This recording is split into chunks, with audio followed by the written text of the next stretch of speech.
ಇನ್ನು ಕೇಜ್ರಿವಾಲ್ ಹಣದ ಮದದಲ್ಲಿ ಮುಳುಗಿದ್ದ ಅರವಿಂದ್ ಕೇಜ್ರಿವಾಲ್ ವಿರುದ್ಧ ಅಣ್ಣಾ ಹಜಾರೆ ವಾಗ್ದಾಳಿ ನಡೆಸಿದ್ದಾರೆ.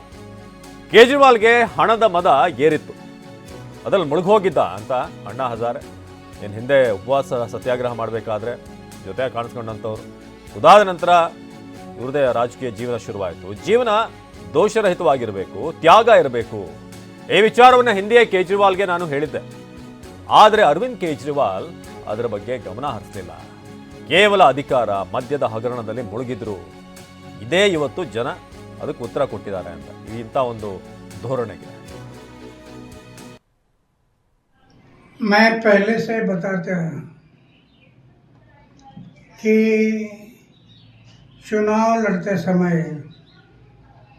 उम्मीदवार का आचार शुद्ध होना, विचार शुद्ध होना, जीवन निष्कलंक होना, जीवन में त्याग होना और अपमान पीने की शक्ति होना, ये गुण अगर उम्मीदवार में है तो मतदारों को विश्वास आता है कि ये हमारे लिए कुछ करने वाला है। मैं बार बार बताते गया, लेकिन उनके दिमाग में नहीं आया। और आखिर शराब के बारे में उन्होंने एक मुद्दा उठाया कि शराब की दुकान, उसमें शराब की बात क्यों आ गई? पैसा, धन और दौलत इसमें बह गया है। इस शराब के कारण वो बदनाम हो गया है। इसके कारण लोगों को भी एक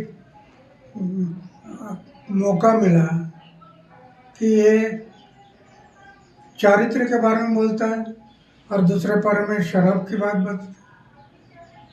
मैं पहले से बताया है, आचार को शुद्ध रखो, विचार को शुद्ध रखो। वो उनके दिमाग में नहीं रहा और उसके कारण आज वो इलेक्शन में हार गए, कम वोटिंग हुई है। राजनीति में आरोप प्रत्यारोप होते रहता है, लेकिन जब आरोप होते हैं तो ये आरोप कैसे गलत है वो जनता को दिखाना जरूरी है कि ये मेरे ऊपर जो मैं बार बार बताते गया, लेकिन उनके दिमाग में नहीं आया। और आखिर शराब के बारे में उन्होंने एक मुद्दा उठाया कि शराब की दुकान, उसमें शराब की बात क्यों आ गई? पैसा, धन और दौलत इसमें बह गया है। ರಾಷ್ಟ್ರ ರಾಜಧಾನಿಯಲ್ಲಿ ಬಿಜೆಪಿಗೆ ಪ್ರಚಂಡ ಗೆಲುವು. 27 ವರ್ಷದ ಬಳಿಕ ಮತ್ತೆ ಬಿಜೆಪಿಗೆ ಅಧಿಕಾರದ ಚುಕ್ಕಾಣಿ ಸಿಕ್ಕಿದೆ. ಮೋದಿ ತಂತ್ರದ ಮುಂದೆ ಮಂಕಾದಂತ ಕೇಜ್ರಿವಾಲ್ ಪಡೆ 27 ವರ್ಷದ ನಂತರ ಮತ್ತೆ ಗೆದ್ದುಗೆ ಏರಿದೆ ಬಿಜೆಪಿ. ಮೋದಿ ತಂತ್ರದ ಮುಂದೆ ಕೇಜ್ರಿವಾಲ್ ಯಾವ ಪ್ಲಾನ್ಗಳು ಕೂಡ ವರ್ಕೌಟ್ ಆಗಲಿಲ್ಲ. ಕಾಂಗ್ರೆಸ್ಗೂ ದೆಹಲಿಯಲ್ಲಿ ಮಹಾ ಮರ್ಮಾಘಾತ ಆಯಿತು.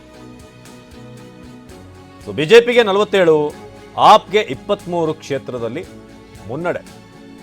ಅಧಿಕೃತವಾಗಿ ಬಿಜೆಪಿಯ 22 ಅಭ್ಯರ್ಥಿಗಳಿಗೆ ಗೆಲುವು ಈಗಾಗಲೇ ಅನೌನ್ಸ್ಮೆಂಟ್ ಆಗಿದೆ. 11 ಕ್ಷೇತ್ರಗಳಲ್ಲಿ ಆಪ್ ಅಭ್ಯರ್ಥಿಗಳು ಗೆದ್ದಿದ್ದಾರೆ. ಬಟ್ ಇದೇನು ತೀರಾ ಬದಲಾವಣೆ ಆಗೋ ರೀತಿಯ ಕಾಣ್ತಾ ಇಲ್ಲ ಸದ್ಯಕ್ಕೆ. ಈ ನಂಬರ್ಗಳು ಏನು ಲೀಡಲ್ಲಿರೋ 47-23 ಏನಿದೆ ಅದು.